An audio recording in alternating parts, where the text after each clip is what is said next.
Hello, sports fans. Yours truly, Coach Kevin Bull Jones, got the coaching hat on this evening. And I want to talk to you about why those Bulldogs beat the Nike emblem off of those Oregon Ducks. First of all, dogs don't, a duck has no business dealing with dogs anyway, because dogs bite and ducks don't bite. But anyway, let me move forward because I'm going to have fun with this. And I just want you all to go down this road with me for a few minutes because I just want to talk about the keys to why UGA was able to dominate Oregon in the fashion that they did. So if you like the show, make sure that you comment, like, share, but more importantly, go ahead and subscribe because I'm going to give this to you at least 2-3 times out the week.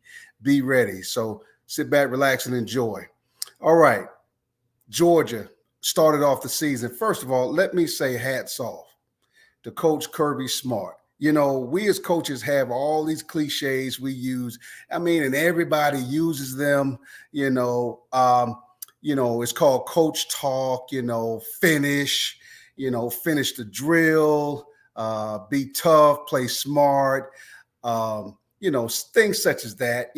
They become those. We put together those acronyms that help us to navigate through our players the road we want them to travel on.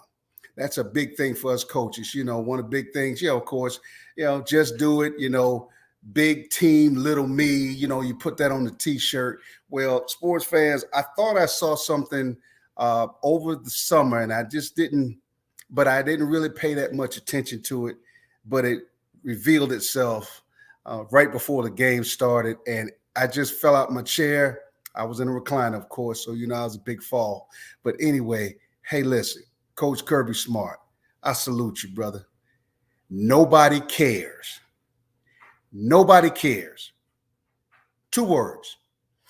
Coach Smart, as head coach and leader of the Bulldog program, was able to cut off any connection to last year's success and everything that those returning starters, those guys that played, okay, and then those guys that didn't play that weren't starters, but they contributed in smaller ways. And then the guys the new signees that are out there on that field for the game, everybody is under the mantra of reigning national champions.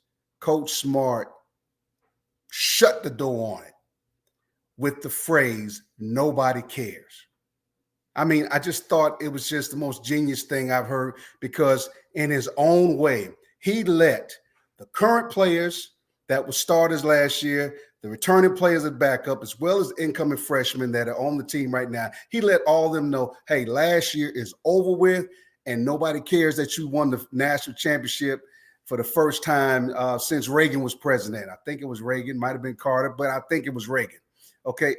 Nobody cares. Nobody cares about the blood, sweat, and tears you put into being the best defense in the nation last year. Nobody cares that your starter last year, JT Daniels, started. He got hurt. He was replaced by Stetson Bennett, and everybody was against Stetson Bennett taking the mantle of the Georgia quarterback position and leading them not only just to the SEC championship game, but the national championship game, winning, and then being the MVP of the game. Nobody cares. Nobody cares that you lost 15 players off that last year's team that is now in the NFL. See, when you say nobody cares, what you're telling your players is shut that door right now and let's open another door and let's see if you can be that big bad dog.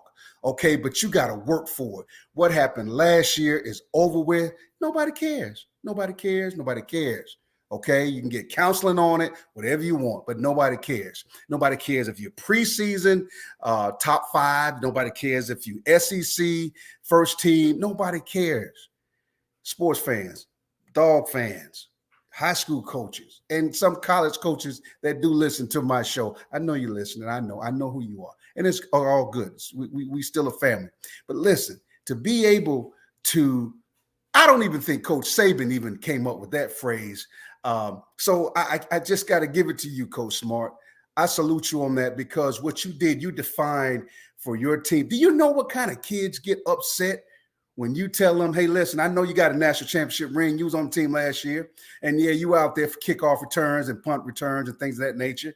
And I know, you did add value to our program and you did your part to help. But guess what? We don't care about it. It's over. You want to impress me? Go do it this year. Sports fans, those Bulldogs hit them in the mouth. They hit Oregon in the mouth.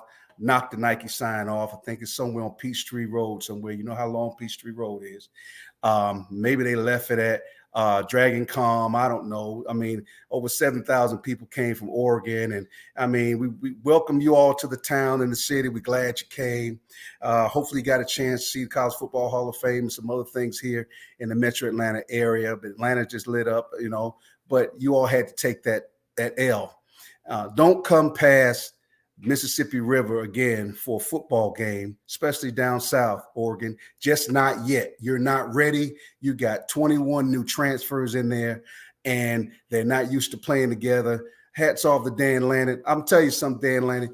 You had to show the kids that you brought to Oregon what it looks like if they follow what you tell them to do, especially on the defense side of the ball.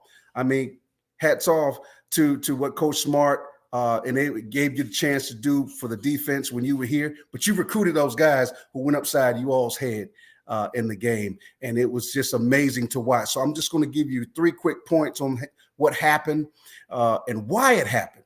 First of all, as I mentioned, and nobody cares, he set the table. Coach Smart set the table with that.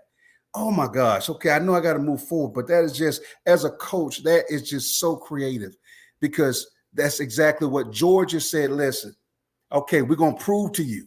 Nolan Smith has been telling everybody that we got something for you. He told reporters that. He'd been telling people all over during the summer, we got something, we got a new improved. They're kids you don't know about. You're absolutely correct. Well, guess what? The freshman, Malachi Starks, I watched that kid make a credible play on an interception as a safety. Those 2 safeties, the Smith kid, I watched him come down, fill the alley. Georgia's defense was more aggressive. Excuse me, let me back up. I'm talking about defense now, but I'm talking about the whole team. Georgia's defense was more physical than Oregon. They were faster than Oregon. They were sure about their assignments. And when they came downhill, there was a nice thump. And they rocked the Ducks, knocked the feathers off of them. That's what they did. They knocked the feathers off. And it looked good. Everybody did it. Everybody did it for them. The offense. Offense did a great job. Listen, they didn't start slow. They started like, yes, we are good. And nobody cares about last year. So now I got a chip on my shoulder because now I got to prove again how great the Bulldog program is. And their offensive line manhandled Oregon. Oregon is not a bad team, okay? All jokes aside, they're not a bad team. They're a very good team. And they're going to be even better because now they know what they need to look like. You see, they get the visual, okay? They got the ass whipping, so they got the visual of what it's supposed to look like when you're the big dog on the block. So actually, thank Mario Cristobal and the rest of those people that were at Oregon who put Georgia on the schedule to open up the season, okay? Cristobal's now gone. Dan Lanning, former Georgia DC, is there. And now you had to face those kids that you helped recruit. So you knew it was coming today. Here's the fascinating part about it. Georgia did not disappoint. The leading pass receiver in the game was a running back. Okay, McIntosh, nine catches. Over eight different kids caught balls in the game. Okay, Stetson Bennett was able to check down, did a smooth job of seeing the pressure, eluding the pressure, scrambling to throw, a couple of times scrambling to run, but more importantly, he killed them when he scrambled to throw because he was able to, his hot reads, he did a great job of seeing the hot reads as well as the check downs, and he did a great job of checking down, not to the number 2 receiver sometimes, but even the number 3 receiver. That's another reason why Georgia was able to pound Oregon the way they did, okay? Coaching-wise, hey, listen, Coach Monk kept it simple. He attacked the vertical. But more importantly, he attacked outside the perimeter first.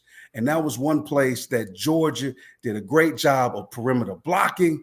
BMAC, back at Georgia again, former running back at Georgia back in the day, receiver, and he's back there now. So he's helping that receiving core, and it showed because they tore up Oregon on the perimeter with the blocking, okay? And then those quick passes, Monk let Stetson Bennett get into a flow.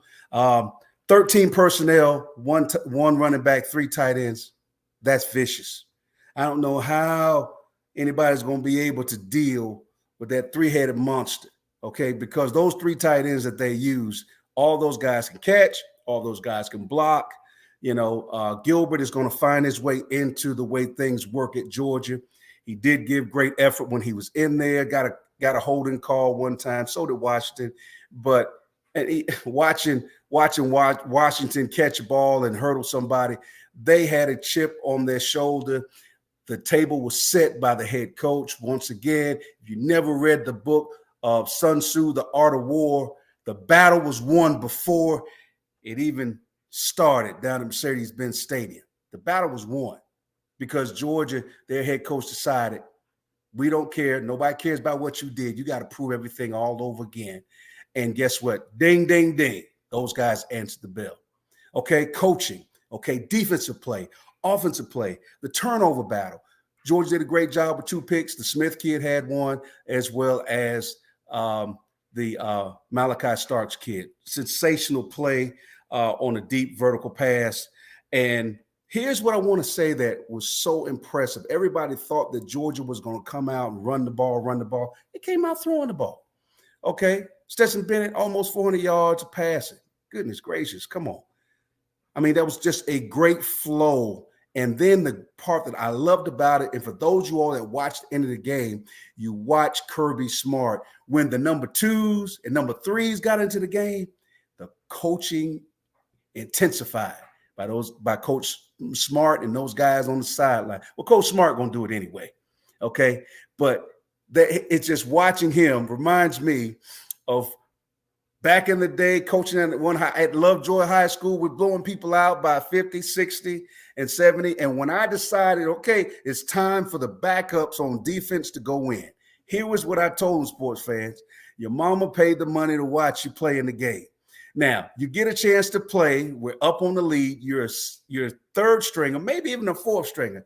But guess what? When I put you in, if you don't do the same job that the starters have been doing the whole game, then you're going to have to come out the game, okay? Now, let your mama know that right now so she doesn't get upset, and your uncles and your daddy, whoever's there to watch at the game, when you go in as a 3rd or 4th stringer, you're supposed to still keep the bar raised to excellence to make sure that we keep a goose egg or we keep the keep the offense that we're facing from scoring. Okay, definitely not a touchdown, which, of course, Georgia did, held them to 3 points.